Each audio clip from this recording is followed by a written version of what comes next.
Welcome to the last in this series of the Retro Movie Review, the show that turns geek against his brother until geek exists no more. Two geeks will compete in a 2-minute movie rant-off, and the loser will suffer the button of doom.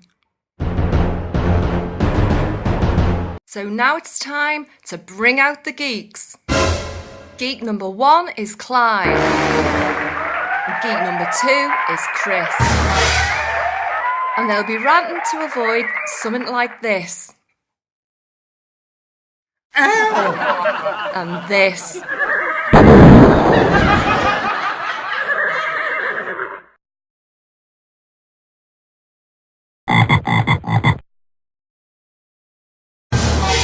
This week our geeks will fight to the death over the abominable Dr. Phibes. Set in London in 1927, a policeman's on the trail of a serial killer whose murders take the form of biblical plagues. It emerges they are the work of Phibes, a former doctor and concert organist, out for revenge on those he blames for his wife's death. He's aided by a mysterious female assistant and a band of strange automaton musicians.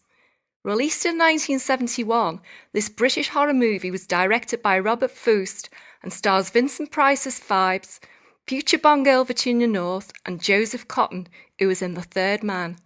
Terry Thomas also crops up in a minor role.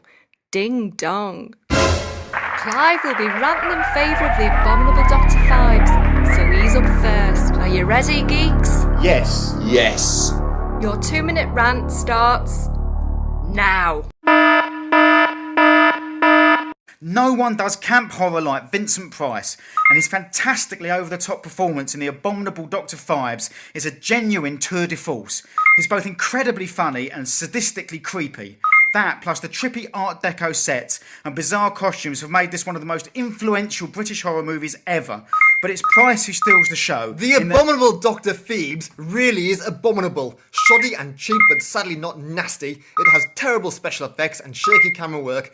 The tacky script has even more moth holes than the second-hand costumes the actors are forced into. The best piece of acting is Virginia North managing to keep a straight face while pretending to play the violin. Phibes can only speak for a record player that's plugged into his neck. What's not to love about that? Price tackles the role with such gusto that you can't help rooting for him. The movie looks like Austin Powers meets Friday the 13th.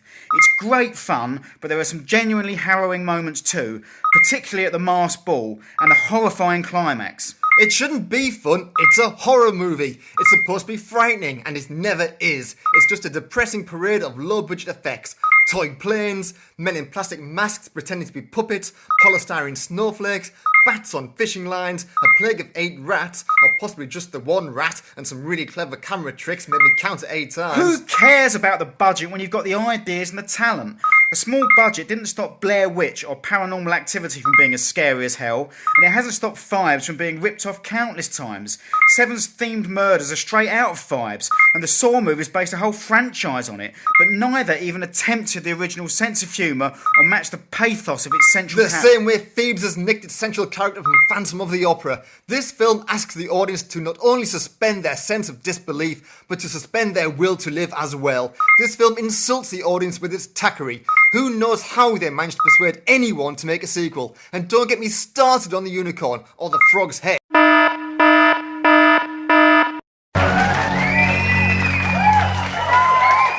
At my signal, unleash hell.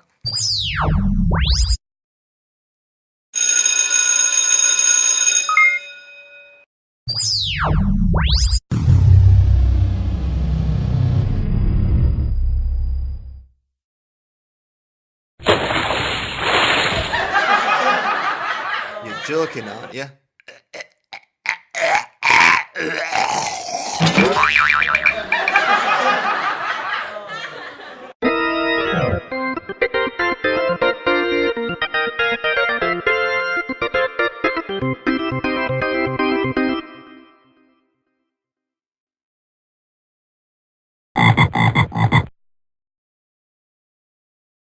So that's it for this series of the Retro Movie Review. Join us again soon when our geeks will be ranting about movies from 1964. Thanks for watching. Ta-ra!